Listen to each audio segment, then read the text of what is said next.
Chapter 18. Questions. 12 o'clock noon.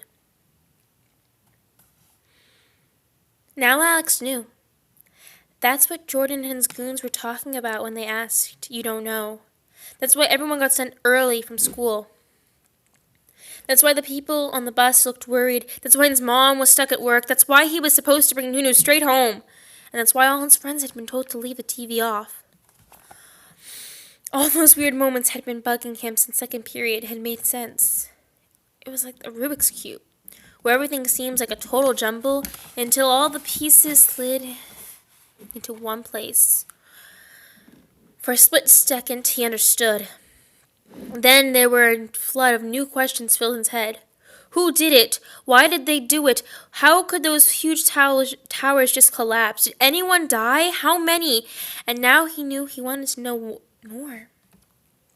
He thought of his father, driving the train straight to the World Trade Center. A new question showed all the others aside. Would his dad be coming home?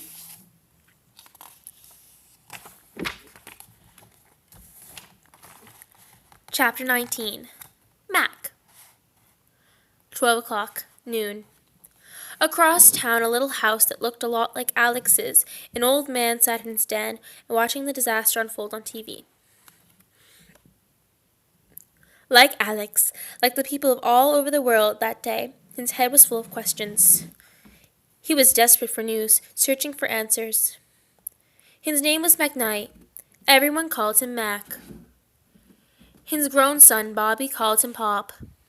Mac's wife, Bobby's mother, was a retired schoolteacher named Dottie. As she stopped teaching, Dottie had kept herself busy volunteering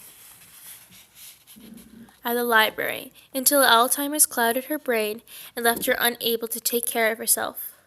Now she sat by the television all day, smiling sweetly and watching SpongeBob. When Dottie first grew ill, Mac had struggled to provide the care she needed. Mac didn't complain, but Bobby knew it was hard on his dad. His father would never admit it, but he was lonely. So even though Bobby was in his mid-30s, he gave up his Manhattan apartment and moved back home.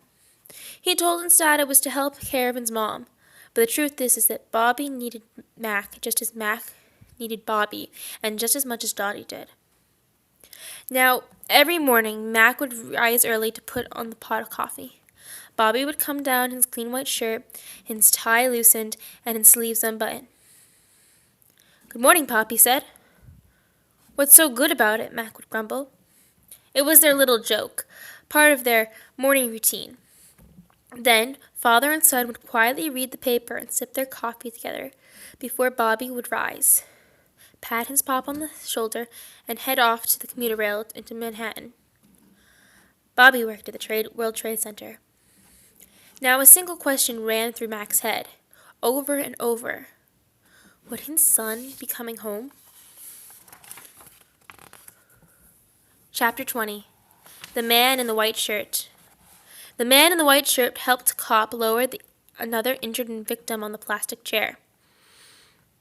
Inside was a makeshift medical tent that had been set up just beyond the disaster zone. He and the cops had somehow become a team. This was the fifth person they carried from the West Broadway, an injured man trying to thank them, but the nurse told him to move so he could take the man's vital signs and check his wounds. The man in the white shirt stepped back to let her do her job. A voice on the cop's radio cut through the static.